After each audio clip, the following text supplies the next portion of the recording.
அம்மை அப்பன் துணை.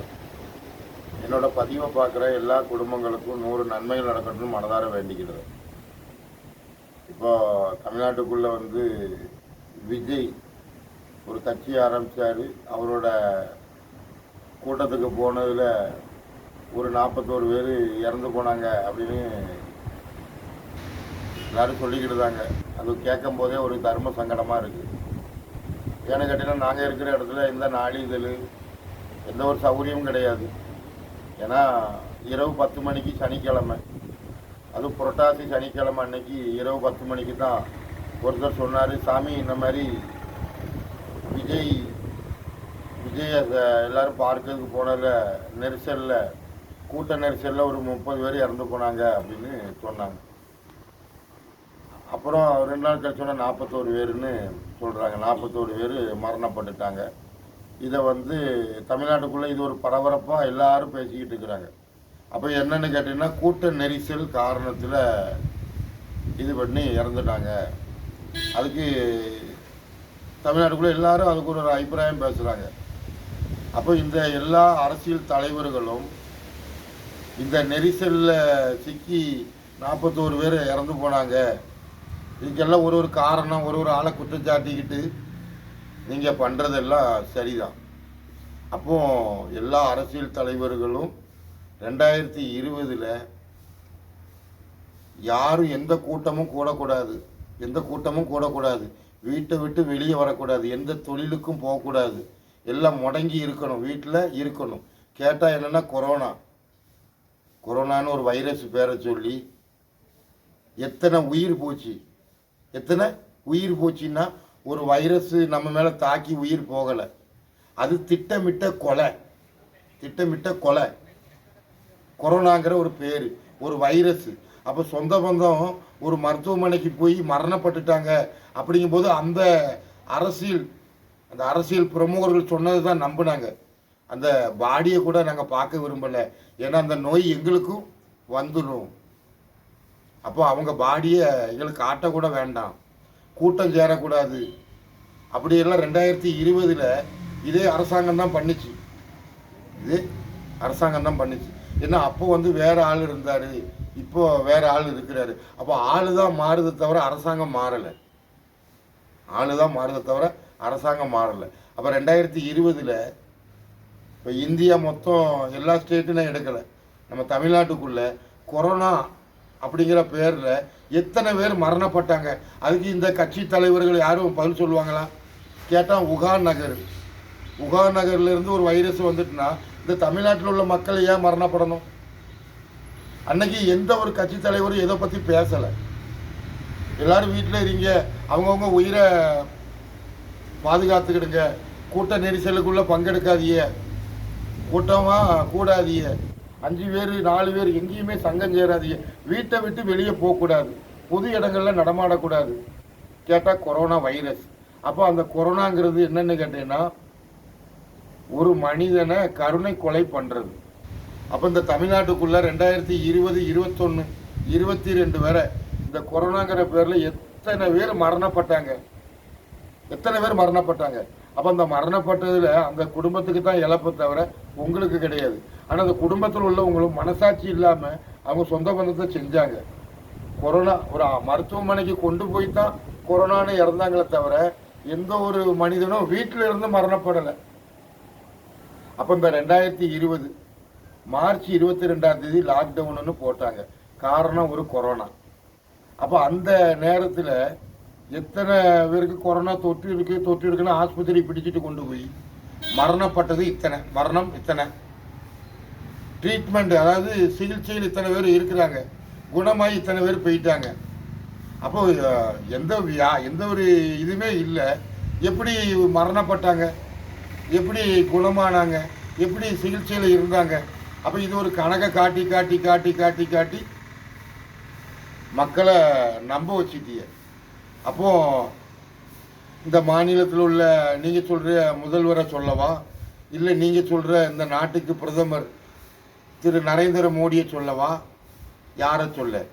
அப்போது சீனாவிலேருந்து உகான் நகர்லேருந்து ஒரு வைரஸ் வந்தது, அது எல்லா நாட்டையும் முடக்கிட்டு ஆனால் யாரும் எந்த இதுவுமே எதிர்ப்பு தெரிவிக்கலை.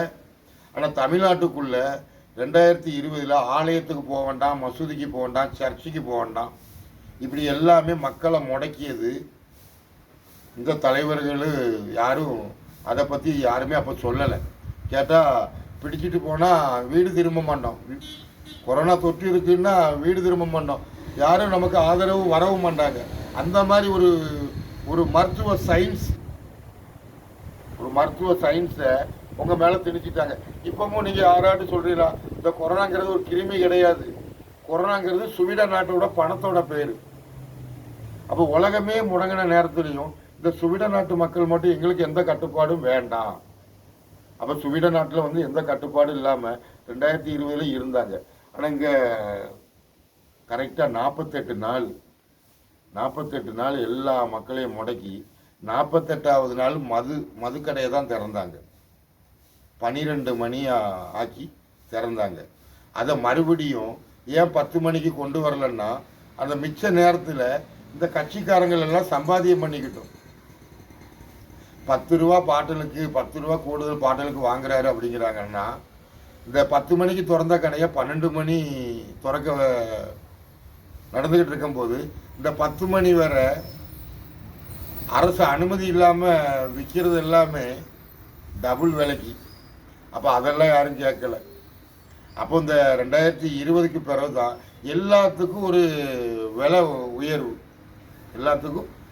உயர்வு, அதெல்லாம் யாருமே சிந்திக்கலை. என்ன 5 வருஷம் என்ன குட்டி, உன் குடும்பத்தில் ஒருத்தரை ஒரு வியாதிங்கிற பேரில் கொண்டு போய் படுத்திட்டாங்க, கொலை பண்ணிட்டாங்க. அப்போ எந்த ஒரு அரசியல் தலைவரும் உங்களுக்கு பேசலை. ஏன்னா சீனா நாட்டு அதிபர், அமெரிக்க அதிபர், உங்கள் நாட்டு திட்ட கமிஷன் அதிகாரி, இப்படி எல்லாம் சொல்லணும்னா ஒரு கொரோனா வைரஸ் அப்போ எத்தனை மக்கள் இறந்து போனாங்கன்னா இதெல்லாம் ஒரு கொலை தான் செஞ்சது. கொலை, அது கருணை கொலை. அதாவது எந்த ஒரு வழியும் இல்லாமல் ஒரு ஊசியை போட்டு கொலை பண்ணிட்டாங்க. அத்தனை பேர் கொரோனா தொற்றுங்கிறதே ஒன்றும் கிடையாது. இது முன்னக்கூட்ட போட்ட சதி. சீனா அதிபரும் நம் நாட்டோட திட்ட கமிஷன் அதிகாரியும் மகாபலிபுரத்தில் சந்திச்சுக்கிட்டதே இதுதான். அமெரிக்க அதிபர் குஜராத்தில் சந்தித்தது 24/2/2020, மறு மாதம் 22ஆம் தேதி லாக்டவுனு. அப்போ அதில் உயிர் இழக்கப்பட்டது காரணம் என்ன? அப்போ அந்நிய நாட்டுக்காரன் தான் இங்கே தீர்மானம் பண்ணுறான். போன இதில் முதல்வர் எடப்பாடி பழனிசாமி எதுக்கு அமெரிக்கா போனார்? எல்லாம் போயிட்டு வந்த பிறகுதான் இந்த லாக்டவுனு கொரோனா இப்படி எல்லாம் நடந்தது. அப்போ இவங்களுக்கு அமெரிக்காவுக்கு என்ன சம்பந்தம்? அமெரிக்க அதிபர் ஏன் இங்கே வந்தார்னா, இந்த நாட்டு மக்கள் அப்பாவி மக்களை பூரா கொல்ல. நல்ல அருமையான ஒரு பாடகர் எஸ்பி பாலசுப்ரமணியன் எப்படி இறந்தார் கேட்டால் கொரோனா, அது ஒரு கொலை. அப்போலாம் எந்த ஒரு அரசியல் தலைவர்களும் பேசலை. புரியுதா? 26 பேர் பெல்காமில் இறந்தாங்க. ஆனால் அது தீவிரவாதி காஷ்மீர் தான் அப்படின்னா, அப்போ இந்த 41 பேர் இறந்ததையும் இது ஒரு தீவிரவாத செயல் தானே? இது ஒரு தீவிரவாத செயல் தான். 41 பேர் இறந்தாங்கன்னா அந்த கட்சி இந்த கட்சி இல்லை, இது ஒரு தீவிரவாத செயல் தான். ஏன்னா 2020 எந்த கூட்டமும் கூடக்கூடாது, எந்த ஒரு மக்கள் சந்திக்கக்கூடாதுன்னு சொல்லும்போது, அப்போ அந்த 5 வருஷத்துக்கு அப்புறம் இத்தனை மக்கள் எல்லாம் கூட்டி நீங்கள் மாநாடு போடும்போது இந்த 5 வருஷம் கூட்டி சொன்ன கொரோனா வைரஸு இந்த மரணப்பட்டது யாரும் கேள்வி கேட்கறதுக்கு ஆள் இல்லை. உங்களுக்கு ஆள் இல்லை. இப்போ இதுக்கு காரணம் இவங்க தாங்கன்னா, இந்த தமிழ்நாட்டுக்குள்ளே எத்தனை கட்சிகள் இருக்குது. அப்போ அந்த கட்சிகள் இந்த சூழ்ச்சிகளாம் செய்யலாமே. அப்போது இதெல்லாம் உங்களுக்கு தான் இந்த நம்பிக்கை. எனக்கு ஒரே ஒரு இதுதான், ஒரு அந்நிய நாட்டுக்காரன் சொல்கிறா இவங்கெல்லாம் நாடகம் நடிக்கிறாங்க. நீ நினச்சிக்கலாம் டிவிக்கே வேற டிஎம்கே வேறன்னு நீ நினச்சிக்கலாம். எனக்கு ரெண்டும் ஒன்று தான். டிஎம்கேயும் ஒன்று தான், டிவிகேயும் ஒன்று தான். இது ஒரு ஒப்பந்தம். ஏடிஎம்கே, பாஜக, இது எல்லாமே ஒரு கூட்டு திட்டம். புரியுதா? ஏன்னா உங்களை கூப்பிடணும்னா உங்களுக்கு செலவு பண்ணி கூப்பிடணும். இவரை வச்சாச்சுன்னா செலவு இல்லாமல் ஆட்கள் வந்துடும். ஆனால் கூட்டம் கூடி உங்களை ஏமாத்துறது தான். உங்களுக்கு நன்மை நடக்கும்னு நீங்கள் நினச்சிடாதீங்க. ஒரு சினிமாக்கு 200 கோடி ரூபா வாங்குறாருன்னா இந்த தமிழ்நாட்டுக்குள்ளே எத்தனை மாவட்டம் இருக்குது, அத்தனை கிராமத்துலேயும் ஒவ்வொரு ஒரு குடும்பத்துக்கு வேண்டாம் உதவி செய்யலாமே. 200 கோடி ரூபா ஒரு சினிமாவில் நடிக்கிறதுக்கு எத்தனை கோடி வச்சுருக்கிற, அத்தனை கோடியை ஒரு 30 கிராமம் ஒரு 300 கிராமம் தத்தெடுக்கலாமே. அப்போ இந்த கோடி பணத்தெல்லாம் யார் கொண்டு போகிறா?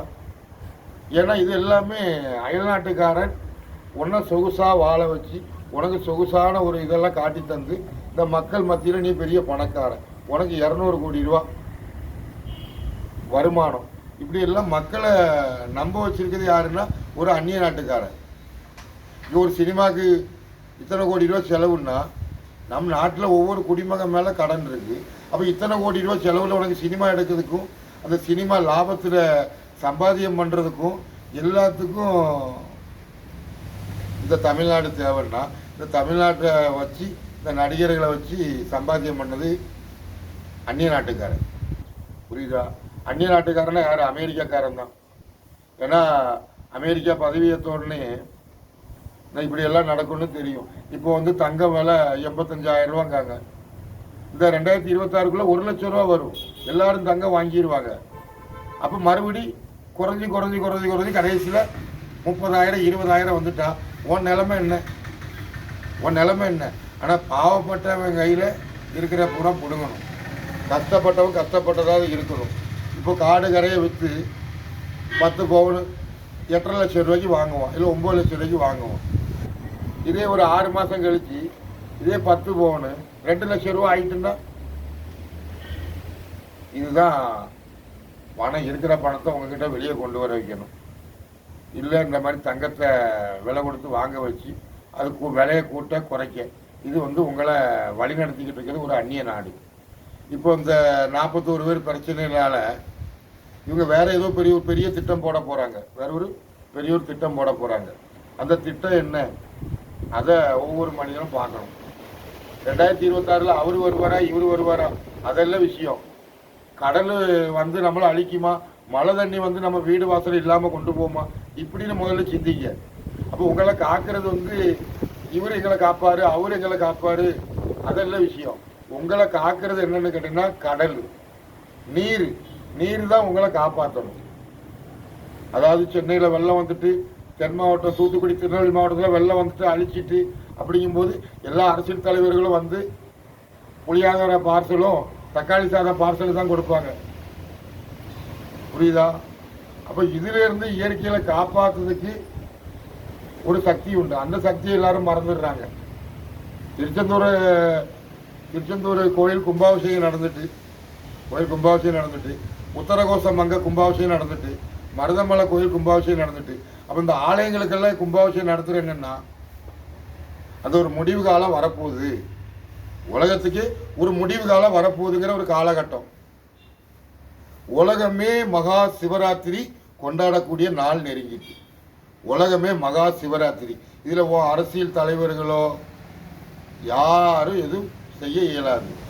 மகா சிவராத்திரி உலகத்துக்கு இருக்கு. 2026 ஆரம்பம். புரியுதா? அதாவது தூங்குனா விழிக்க மாட்டார்கள், தூக்கம் விழிப்பு கிடையாது. அந்த மாதிரி ஒரு காலகட்டத்தில் ஒவ்வொரு மனிதனும் இந்த ஒரு ஆபத்திலிருந்து மீள்றதுக்கு என்ன வழி? ஏன்னா அந்நிய நாட்டுக்காரன் உங்கள் உடம்புல வந்து 2 ஊசியை செலுத்திட்டான். கோவேக்சின் கோவைஷீல்டுன்னு எல்லாம் செலுத்தியாச்சு. அதனால தான் இப்போ 35 வயசு 40 வயசில் எல்லாருக்கும் ஒரு அட்டாக்கு வருது. ரஷ்யா அதிபர் புதின் என்ன சொல்கிறாருன்னா, கேன்சருக்கு இலவசமாக மருந்து கொடுக்க போகிறோம்னு. நீ இந்த கொரோனா லாக்டவுன் டயத்தில் ஸ்புட்னிக் அப்படின்னு ஒரு இன்ஜெக்ஷனை கொண்டு வந்து, அந்த இன்ஜெக்ஷனுக்கு அர்த்தம் என்ன? கோவேக்சின் கோவைஷீல்டு இன்ஜெக்ஷனுக்கு அர்த்தம் என்ன? பூஸ்ட் ஊசி யார் செலுத்துனாங்க? அப்பாவி மக்கள், இந்த 100 நாள் வேலைக்கு போகிற மக்களுக்கெல்லாம் நீங்கள் இன்ஜெக்ஷனை செலுத்தினீங்க. ஆனால் அதில் எத்தனை பேர் இறந்து போகிறாங்க வைக்காங்கன்னு உங்களுக்கு தெரியுமா? அந்த அப்பாவி மக்களுக்கு யாருக்குமே தெரியாது. இந்த 100 நாள் வேலைக்கு போனோம்னா இந்த இன்ஜெக்ஷனை உடம்புல செலுத்தினா தான் அந்த வேலைக்கு எடுப்பாங்க. அப்படிங்கிற பேரில் உங்கள் அரசாங்கத்தை நம்பி அந்த ஊசியை செலுத்தி எத்தனை தாய்மார்கள் மாரடைப்பில் இறந்து போனாங்க தெரியுமா? தெரியுமா? தெரியாது. ஆனால் அந்த கொரோனா டயத்தில் மட்டும் ஆஸ்பத்திரியில் இத்தனை பேர் ட்ரீட்மெண்ட்டில் இருக்கிறாங்க, இத்தனை பேர் குணமாகிட்டாங்க, இத்தனை பேர் மரணப்பட்டாங்கன்னு சொல்லும்போது இப்போ மரணப்பட்டுக்கிட்டு இருக்கிறதெல்லாம் அந்த கொரோனா வைரஸ் மூலமாவா இல்லை நீங்கள் தடுப்பூசி அப்படின்னு கொண்டு வந்த ஊசி மூலமாவா? இப்போ அமெரிக்க அதிபர் அந்த கோவிட்-19 அதுக்கு கண்டுபிடிச்ச ஊசியெல்லாம் தடை பண்ணுங்க அப்படின்னு இப்போ அமெரிக்க அதிபர் சொல்கிறான். சீனா அதிபர் அன்னைக்கு டொனால்ட் ட்ரம்ப் சீனா மேலே போர் தொடுப்பேன், சீனாவை நான் சும்மா விட மாட்டேன்னு சொல்லும் போது மூடிக்கிட்டு இருந்த சீனா அதிபர் இப்போ அந்த வைரஸுக்கு காரணம் அமெரிக்கா தாங்கிறான். அப்போ இந்த 2020 5 வருஷம் முன்னுக்குட்டி இந்த தமிழ்நாட்டுக்குள்ளேயும் சரி எந்த இதுலேயும் சரி இந்த கொரோனா நேரத்தில் எந்த ஒரு தலைவரும் பேசலை. இல்லை மூடிக்கிட்டு வீட்டில் இருந்திய ஒரு 2 மாதம் கழித்து எல்லாரும் ஹனுமான் வேஷம் எல்லாம் போட்டுட்டு அலைஞ்சிய முகக்கவசம்னு. இந்த முகக்கவசம் 2020 லாக்டவுனு அதுக்கப்புறம் கொஞ்சம் ரிலீவ் பண்ணி மக்கள் நடமாடலாம், இந்த முகக்கவசம் அணியலாம் அப்படிங்கிறது கொண்டு வந்தது அல்ல. 2019 சீனா அதிபரும் நம் நாட்டு பிரதமர் மகாபலிபுரத்தில் சந்தித்தாங்க இல்லையா? அது சந்திச்சுட்டு போன பிறகு சீனாவில் இருந்து ஒரு கப்பல் தூத்துக்குடி ஹார்பருக்கு வந்துட்டு அந்த கப்பலில் இருந்தது எல்லாமே N95 கொரோனா லாக்டவுன் வர்றதுக்கு முன்னக்குட்டி இந்த ஷிப்பு கப்பல் எதுக்கு தூத்துக்குடி ஹார்பருக்கு வந்தது? இதெல்லாம் எந்த அரசியல் தலைவர்களும் பேசலையே, சொல்லலையே, கேட்கலையே. இப்போ 10 வருஷம் ஆக போகுது. இப்போ டிசம்பர் 5 வந்தா ஜெயலலிதா அம்மா மரணப்பட்டு வரக்கூடியது 10ஆம் வருஷத்தில் கால் எடுத்து வைக்கி 2016 9 வருஷம், இந்த 10ஆவது வருஷத்தில் கால் எடுத்து வைக்கி. ஆனால் அந்த அம்மாவோட மரணத்தை மறக்கடிக்கிறதுக்கு தான் இந்த சினிமாக்காரங்களெல்லாம் உள்ளே வர்றது. ஜெயலலிதா அம்மாவோட மரணம் துப்புரவாக மறந்தாச்சு. இவர் வாக்கு கொடுத்தது அவங்க வாக்கு கொடுத்தது எல்லாம் போலியாக போச்சு. ஆனால் இதெல்லாம் செய்கிறது ஒரு அந்நிய நாட்டுக்காரன். நான் உன் நாட்டு பிரதமர் மேலேயோ உன் நாட்டு முதல்வர் எதிர்கட்சி தலைவர் இந்த எல்லா கட்சி தலைவர்கள் அல்ல எனக்கு எதிரி. இந்த கொரோனாங்கிற ஒரு லாக்டவுனு கொண்டு வந்து இந்த மக்கள் பூரா இறந்தாங்கல்ல, கொரோனாங்கிற ஒரு தொற்று மூலமாக இறந்தாங்கன்னு சொன்னது பொய், கொலை. அந்த கொலைக்கு காரணம் யார்? எல்லாம் மரணப்பட வச்சுட்டு எல்லார் வீட்லேயும் விளக்கேற்றுங்க அந்த இறந்து போன ஆத்மாக்கா. சீனா அதிபருக்கு இந்த நாட்டோட திட்ட கமிஷன் அதிகாரி நாச்சியார் குத்து விளக்கு அன்பளிப்பாக கொடுக்கும் போதே நினச்சிக்கிட்டேன் எல்லா தீபத்தையும் அணைக்க போகிறாங்க, கடைசியில் தீபம் ஏற்றுங்கன்னு சொல்ல போகிறாங்கன்னு நினச்சேன். அதே போல் நடந்தது. இனி நடக்கக்கூடிய காலத்தில் நீங்கள் சொல்லிக்கலாம், விஜய் வந்து டிஎம்கேக்கு எதிரிங்க, இவர் நம்ம மக்களுக்கு நல்லதை கொண்டு வர. எல்லாமே ஒரு அந்நிய நாட்டுக்காரன் வழக்குள்ள இருக்கிற மீன்கள். அவனை மீறி இந்த மீன்கள் எதுவுமே செய்யாது. புரியுதா? உங்களுக்கு இந்த உள்நாட்டு அரசியல் இவர் சரியில்லைங்க, இவர் சரிங்க, மொத்தம் டோட்டல் இந்தியாவில் யாருமே சரியில்லை. ஆனால் சரியாக செயல்படுத்த வைக்கிறது இங்கே எல்லாம் கண்காணிக்கிறது இன்னொரு நாட்டுக்காரன். உன் நாட்டு அதிபர் ஒவ்வொரு நாட்டு அதிபர்களை போய் சந்திக்கிறது என்ன காரணம்னு உனக்கு தெரியுமா? உனக்கு தெரியாது. இதெல்லாம் இது சாமியாராக அந்த வேஷத்தை அடிச்சுட்டு இதெல்லாம் பேசலாமான்னா முடங்கினது எனக்கு இல்லை. 2020 ஒவ்வொரு மக்களோட ஒரு சுதந்திரத்தை புறம் பறித்து மக்களை ஒரு மரண பயத்தை காட்டி ஆஸ்பத்திரிக்கு போனவங்க திருப்பி வரல எத்தனை பேர். அப்போ அத்தனை பேர் மரணத்துக்கு யார் பதில் சொல்லுவா? யார் பதில் சொல்வது? வந்துருந்தாங்க, நாங்கள் மக்களுக்கு நல்லது செய்ய வர நல்லது. 2020 இத்தனை பேர் மரணப்பட்டாங்களே, அதுக்கு வேண்டி யாரும் பேசினேலாம். ஆனால் இப்பவும் சொல்லுவீங்க அது ஒரு கொரோனா ஒரு கிருமி தாங்க. இந்த கிருமிக்கும் இந்த அரசியல்வாதிகளுக்கும் இந்த சினிமாக்காரங்களுக்கு தான் சம்பந்தம். ஏன்னா நீங்கள் வந்து கற்பனை கதையில் சினிமா எடுக்கிற மாதிரி அல்ல. உங்களோட சினிமாவில் எல்லாம் அந்த வைரஸு இந்த கிருமி இந்த மாதிரி எல்லாமே நீங்கள் சினிமாவில் சித்திர எடுத்து இந்த மக்களுக்கு காட்டுறீல. இந்த மக்கள் உங்களுக்கு எப்படிடா தெரியும் அப்படின்னு இந்த மக்கள் யாருமே கேட்கலை. ஏன்னா நடக்கிறதுக்கு முன்னக்கூட்டி உங்களுக்கு சினிமாவில் எடுத்து காட்டிடுறாங்க. நம்ம தலைவர் நடிச்சிருக்கிறாரு, நல்லா இருக்கு. ஆனால் அடுத்த வருஷம் ஒன்று அதே கிருமி மூலமாக ஒன்று பயமுறுத்துகிறாங்க. போலியான மெடிசனை கொண்டாந்து ஷிப்பில் கொண்டாந்து நிப்பாட்டி இருக்கிற, இங்கே ஒரு முதல்வர் கையெழுத்து போடணும், இந்த மெடிசன் எல்லாம் இங்கே உள்ள மக்களுக்கு நான் விளம்பணும் அப்படின்னு சினிமாவில் காட்டுறான். அந்த சினிமாவில் ஆஹா இவர் கார்த்தி நடிச்சிருக்கிறாருங்க. அதில் என்ன சொல்கிறான், ஒரு போலியான மெடிசன் கம்ப்ளீட்டு ஒரு நாட்டுக்குள்ளே சப்ளை பண்ண போகிறேன், இங்கே இருக்கிற முதல்வர் ஒரு கையெழுத்து போடு அப்படின்னு சொல்கிறான். யார்? ஷிப்பில் போலியான மருந்து கொண்டு வந்துட்டு. அப்போ இதை சினிமாவில் எடுத்து இந்த மக்கள் மத்தியில் சித்தரித்து நீ காட்டும் போது இந்த மக்களுக்கு அறிவு எங்கே போச்சு? அறிவு எங்கேயா போச்சு? கேரளாக்காரன் நம்ம நாட்டில் பார்க்கும்போது சிரிக்க தான் செய்வோம். ரசிகர்கள் வேற, ஆனால் அரசியல் அரசாங்கங்கிறது வேற. புரியுதா? ஏன்னா இப்போ நாட்டில் நடக்கிறது எல்லாமே ஒரு நாடகம். இங்கே சினிமா நாடகம், இங்கே அரசியல் நாடகம். இதில் கோமாளியாக இருக்கிறது மக்கள் தான். ஆனால் இப்போ 41 பேர் இறந்து போனாங்க. இது ஒரு தர்ம சங்கடம் தான். ஆனால் இதே போல் தர்ம சங்கடம் கூட்டம் கூடக்கூடாது, மக்களை சந்திக்கக்கூடாதுன்னு சொல்லும் போது எத்தனை பேரை மருத்துவமனையில் பிடிச்சு கொண்டு போய் ட்ரீட்மெண்ட்டு, இவர் கொரோனா தொற்று இருக்குங்கன்னு சொல்லி எத்தனை பேரை அவமானப்படுத்தி எத்தனை பேர் இறந்து போனாங்க. அப்போ அதெல்லாம் நீங்கள் நினச்சி பார்க்கல. அப்போ இந்த செயலை நினைக்கிறதே தீவிரவாத செயல் தான். புரியுதா?